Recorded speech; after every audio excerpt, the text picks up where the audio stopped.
et danse aussi mal que vous et moi. En éléphant, moi, je ne me trompe pas quand je me dis qu'il faut qu'on s'aime. Soit les oiseaux les plus bruyants, les plus coucous, je suis là. Ne sont pas les plus aimants. Cette très belle chanson de Vianney pour accueillir Natacha Harry, pour nous raconter cette belle histoire d'un éléphanteau sauvé. On part en Afrique. On part en Afrique, on va partir au Burkina Faso. Cette histoire, c'est l'histoire d'une ambassadrice. L'ambassadrice d'une espèce vraiment emblématique, vous l'avez dit, de la faune africaine, les éléphants.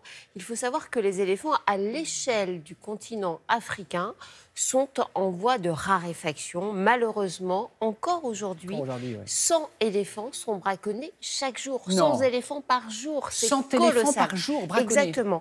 C'est absolument colossal, c'est un massacre, c'est un scandale. Mais aujourd'hui, on va vous raconter une belle histoire. Un sauvetage, merci. Vous l'avez dit, Damien. Donc ça se passe au Burkina Faso, dans le parc des Deux Balais. Une petite éléphante qui a été ensuite prénommée Nania a été retrouvée seule, isolée, déshydratée, apeurée, en mauvais état. Elle a été recueillie par les villageois, les gardes du parc national. Et il fallait vraiment intervenir pour lui sauver la vie. Il y a toute une chaîne de solidarité qui s'est mise en place pour sauver cette éléphante. Elle a été ramenée dans le petit village de Boromo. Et là, on a fait appel à l'antenne française d'une association internationale qui s'appelle AIFO, qui est spécialisée dans des projets dans le monde entier pour sauver et préserver la faune sauvage. Cette association, d'ailleurs, je le signale, fait un travail absolument remarquable sur beaucoup de projets.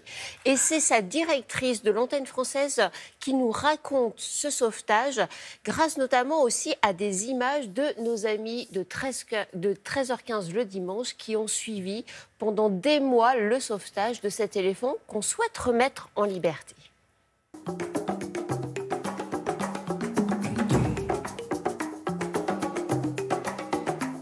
Nania a été retrouvée alors qu'elle avait 2 ou 3 mois. Isolée, errante, amaigrie, déshydratée dans un village. Elle a donc été recueillie par les villageois, mais aussi les autorités locales, qui l'ont amenée dans l'enceinte de leur bureau, donc en pleine ville de Boromo. Si Nania n'avait pas été recueillie si rapidement, elle serait morte.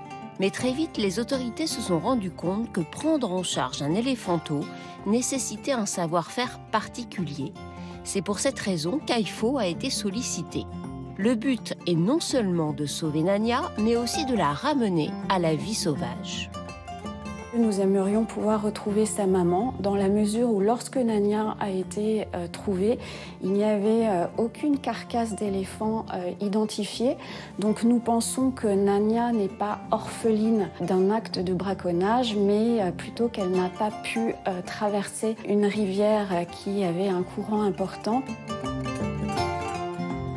La particularité en fait de ce projet de réhabilitation, c'est que Nania est seule. Il fallait donc lui permettre d'interagir avec d'autres êtres vivants que des êtres humains. Et c'est la raison pour laquelle nous lui avons présenté il y a quelques mois un mouton avec lequel elle s'est liée d'amitié. Et donc Nania et Ouisti évoluent ensemble. Ils sont devenus les meilleurs amis du monde. Alors pas question de séparer Nania et Ouisti, même lorsqu'il a fallu la transférer dans son tout nouvel enclos de réhabilitation au sein du parc des Deux Balais, là où vivent ses congénères et son groupe familial. Maintenant, la phase essentielle pour les soigneurs qui l'accompagnent et qui l'encadrent 24 heures sur 24, c'est de lui faire découvrir cet environnement pour qu'elle en prenne possession, mais aussi de lui apprendre à identifier les aliments qui peuvent être consommés. Elle est un petit peu capricieuse, elle a tendance à vouloir qu'on lui amène les fruits ou la nourriture à la main. Là, il fallait vraiment lui apprendre à ramasser par elle-même l'alimentation qui doit être la sienne. Et en fait, en 10 minutes, elle avait compris. Et ce qui était très amusant, c'est qu'après, nous n'avions plus le droit, nous, de ramasser quoi que ce soit, puisqu'elle se jetait dessus et elle le faisait par elle-même. Actuellement, on commence à lui faire sentir des bouses séchées d'éléphants sauvages de manière à ce qu'elle s'imprègne de toutes ces odeurs. Peut-être que dedans, il y a l'odeur de sa maman, il y a l'odeur de son groupe.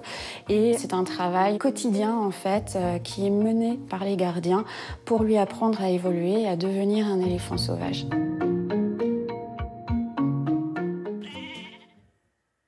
Alors c'est sûr que c'est beaucoup de travail et d'argent déployé pour sauver une vie et pour ramener cet éléphant à la liberté, mais chaque vie compte dans cette espèce notamment. Et puis ce retour à la liberté peut prendre d'expérience entre 10 et 12 ans avant que Nania soit réintégrée dans son troupeau.